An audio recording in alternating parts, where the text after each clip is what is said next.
Okay, is this working? Hi guys, this is a bad rig. This is bumpy, but I've got a tripod hooked on to my bicycle, and got the microphone plugged in. If I go slow, maybe it won't be too rocky. But I'm going to try to do a what do you call it? Laundry video, 20-minute video as I go home from Sakai. I'll go really slow so it doesn't rock you too much. But you don't have to look at me though. I'll just show you what it looks like. And anyway, today I'm going to be answering some questions that I just looked at on my iPhone. I just mailed to myself. I guess I can take these out now. Whoa. I just mailed these questions to myself. And I'll be answering them. Yeah, here we go. There's not really much to see right now. But when I get into the middle of Sakai, I'll turn the camera around so you can see what I'm looking at, okay? Alrighty? But the questions are actually a year old. But he emailed me again. He said, I emailed you a year ago. And I noticed there are quite a few mails that I got a year ago. I never answered because I didn't have time. What we're going to do is maybe make this a little bit stabler. Let's try that. And then we're going to turn it around, all right? Hold on a second. See if we can turn this around. How do we do this? Yes. Okay, we're going to try this way. Maybe this will be better. Let's see if this is better, okay? You guys can see what I'm seeing. It's still going to be a little rocky, but you know, better than looking at my face the whole time, right? It's not like I'm one of the cute J-Vlogger girls. Okay, here we go. Anyway, I'll try to get behind some cute girls for you guys. Oh, a bunch of foreigners.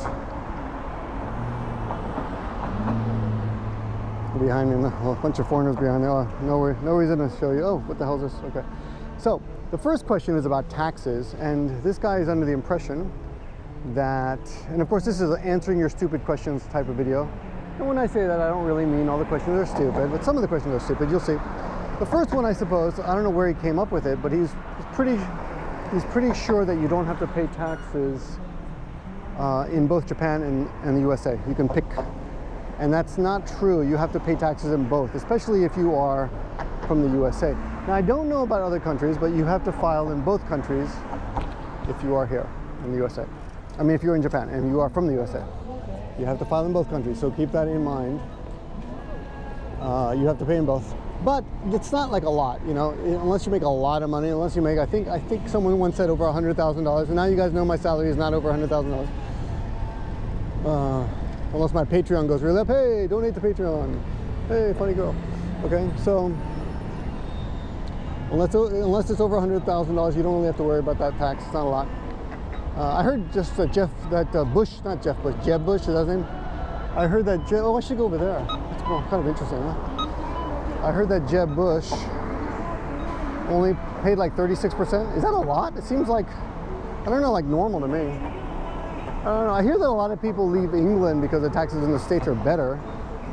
Like John Lennon and other people. I don't know who else, but David Bowie maybe.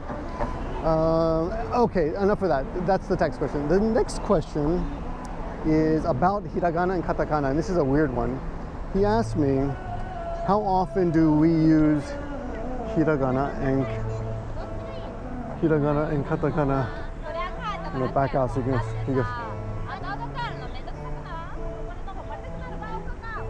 a really loud voices of the girls.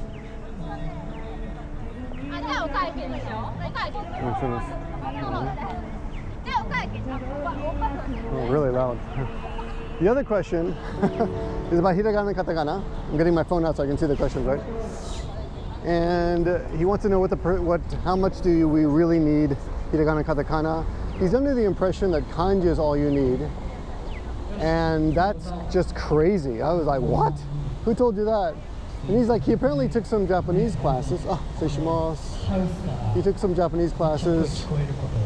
And I'll go through here real quick. And his Japanese teacher, oh, he's playing here. Kind of cool. And his Japanese teacher said after he learned hiragana and katakana, he goes, okay, let's move on to kanji, as if hiragana and katakana were nothing. And I think the problem is hiragana and katakana are nothing compared to kanji when it comes to the difficulty. So I think that's what he was trying to say with that. A lot of Chinese visitors here.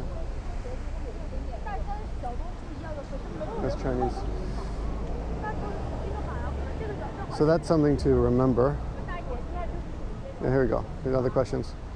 Yeah, you need hiragana and katakana. You use them all the time. It was a ridiculous question when I saw that. I kind of wanted to hit my head on the desk. Like, what? Are you crazy? Of course you use hiragana and katakana. And I'll just show you. I'm looking for some signs right now. Over here you can see these signs here. There are some kanji, but there's a katakana and hiragana as well. And there's a common misconception that katakana is only used for loan words. That's not true. And hiragana is only used for local words, and that's not true either.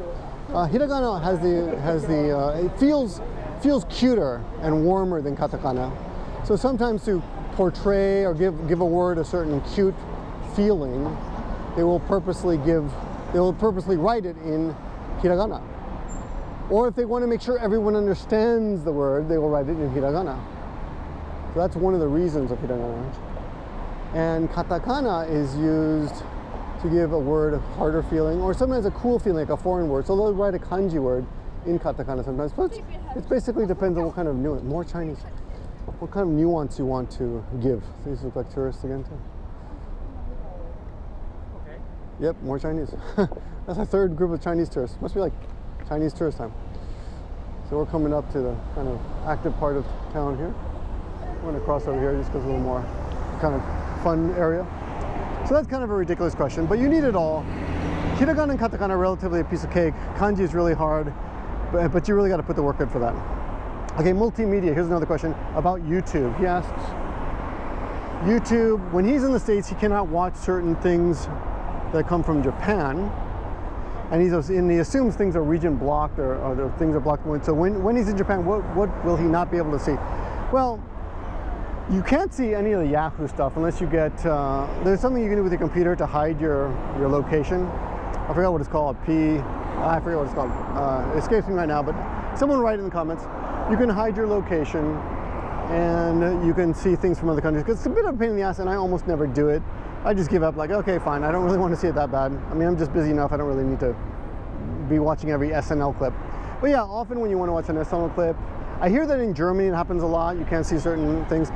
Tomo News, which is available here in Japan, apparently is not available in other parts of the world, which is bizarre to me.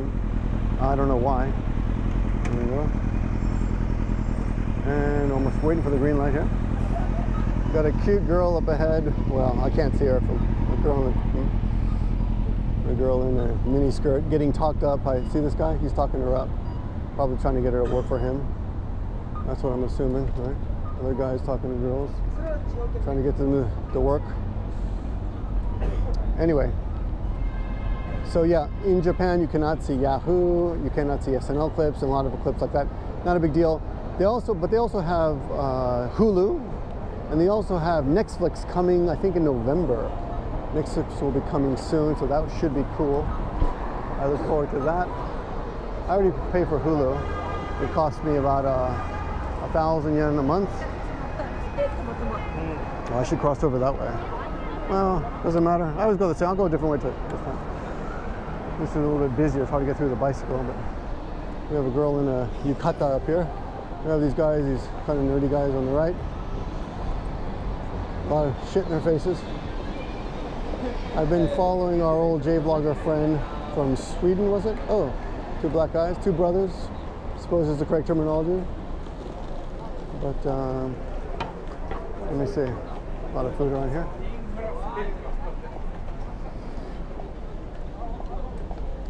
See if I can get over here. So yeah, some things you cannot see. That's basically not a big deal. But you can pay to see more stuff. And of course, movies are always shown later. That's a pain in the ass. Like the Avengers will be opening up just this weekend, July 4th weekend. And I haven't been able to see, Mad Max opened late as well. A lot of things open much later, which is disappointing when you're really psyched up to see, you're really, hyped up to see a movie and you can't see it because because it's just simply not out yet. So there is that. Whoops. There is that. Let's see if we can go through. I'm going to go through the busy part of town so you guys can appreciate the view. Whatever's out there. We don't know what's out there. Hopefully we'll see something interesting. Should I go down the middle here? Let's see, foreigners, lost foreigners, look, checking their iPhones. When you come here, you can rent a portable mobile, what's it called, router. I've never done it because I don't need to, but I've seen them advertised. Oh, spitting in the street, that's good. Good looking guy, metrosexual guy. Oh, supposedly there's a new word called pornosexual or something. Someone who's athletic and looks like a porn star at the same time, which is kind of weird. Let me see. This is not that interesting. Maybe because I've been here so long, but okay. So that's the next question. The next question is kind of interesting about largely a property, transporting stuff to and from. Oh, little sailor there. To and from your country, large things. He wants to bring things. Yes, you can ship things over, and you have to pay a lot more. I've never done it. I'm a pack rat, but if possible, I try to get rid of whatever I can as soon as I can. As you can tell, Japanese girls have no butts, very small butts in general. You know what? Oh well, I shouldn't say this, but sometimes small butts look small when they have clothes on, but later they look bigger for some reason. I've noticed. In my vast experience. Okay, so yeah, transporting stuff. I know that you can get like a car brought over for like $1,000. So I would assume everything smaller than a car would be cheaper, but again, I'm not sure. I love the kimono and the yukata. Always. Sumimasen. And then, but I don't know the prices. You know, you'd have to look at all that, look it all up. If you're bringing something back, you know, it might be worth the shipping. You know, and get it shipped over slowly. Of course, is cheaper than paying air freight. Whoops, it's starting to fall. Whoops, it's starting to fall. I don't know if this is going to hold, yeah. Anyway, there was a white woman with a Japanese guy. The common perception is when they're dressed in a gown or a long dress like that is that they are ladies of the night, but who is really to know, right? I got a cousin who dresses like a prostitute, but she's not. Anyway, not fair to assume. Though when you see when in the old days I used to go to Nagoya Station, be waiting for a friend, and you would near the payphones. This is before everyone had cell phones. Near the payphones, you'd see like some Japanese high school girls talking on the phone, you know, in a group of them, and then they would wait and look around, and then some guy would approach them, and they'd have kind of a date, and that was kind of their date. So that kind of shit does happen. Not these days, not really anymore, because everyone has cell phones. So I guess they used to have something called phone clubs. I don't know what happened to those things. You see advertisements for those all the time. It's a phone club. It's a phone club. Okay, that's the third question. The last question is about improving your ability as an English teacher, or as a teacher. He says he didn't say English teacher, but I assume English. And he wants to know if there are organizations or clubs or such. And there's one called JALT, and I belonged to it for a long time, and I put in a lot of time at JALT. It's the Japanese Association of Language Teachers. And we'll go down this road here, just give you a little scene of, that's Nagoya City in the back there, right? But you're listening to my voice now, there's not much to say. Smoother ride. They do have bike lanes, as you can tell. Not all over the place, a few bike lanes like this, which is nice. And they also force you to park. You have to pay for parking everywhere now. It's a pain in the ass. If you ride your bicycle to the station, you end up paying $1 a day, 100 yen a day.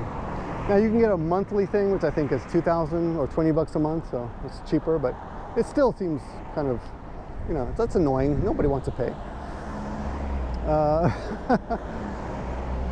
You know, these videos are just my train of thought. So I was re-watching Breaking Bad on Hulu because I'm going to watch it again in Japanese. I was kind of remembering the story, and they had the bad guys at the end.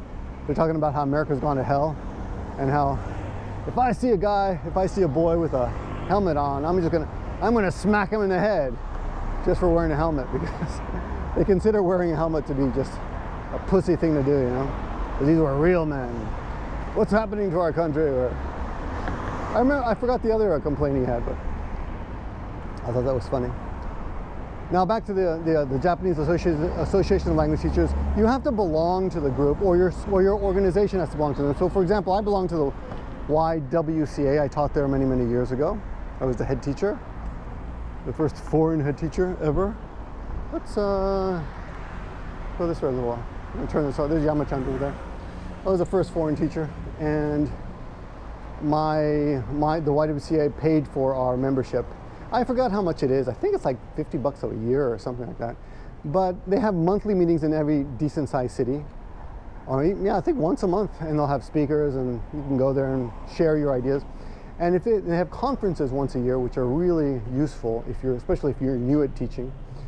You get all these new ideas. I have found that although it's really fun to try out other people's ideas, in the end, you kind of settle into what you make. What I would say is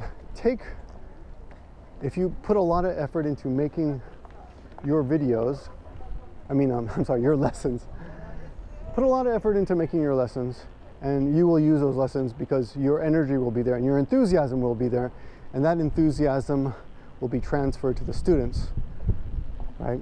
If the students see that you're really hyped up about the lesson that you're going to teach them, then they will be really hyped up and happy to take that lesson, right? But the problem is, if you're stuck with a workbook or a textbook, it is best not to badmouth that book. A lot of teachers do that. I think it's a mistake, because if they think that you're not into the book, they'll be like, oh, this sucks, we don't want to study this. The teacher doesn't even like it. So if you are stuck with a book, I would pretend to be really interested in the book and use it as much as possible. Actually, you might think that's kind of boring and lame, but if you're trying to be creative in other parts of your life, you will welcome the times when you don't have to spend your creative energy on lessons. Which is the thing that I'm competing with the YouTube. I like, not that my YouTube videos are so creative, but actually they're not sometimes, because I put so much energy into making my lessons, which I'm really into, because I really do like teaching. I actually enjoy teaching, so that is the conflict we sometimes have. I just noticed there's a wind here. I didn't have a clip for my dead cat today. I do hope the sound is okay. This is a place I've been dying to come to for a while. Craft beer place. I'll get here someday. I used to not come here because I had the dog, and I have no excuses now. We're going to end the video in a beautiful little shrine. Is it a shrine? Yeah, I'm pretty sure it's a shrine. I've been here many times before, if you watch my videos. Yep, there it is. Of course, it's a little bumpy here, but it's a gorgeous little shrine. Anyway, thanks for watching, everyone. And apologies to the gentleman who sent me those questions a year ago. And apologies to other people who have sent me questions that I have not answered. Many of them have been great questions, and I'm sorry that I did not answer them. I wish I had earlier. A lot of them have been not even questions, but just praise. You know, just people have sent me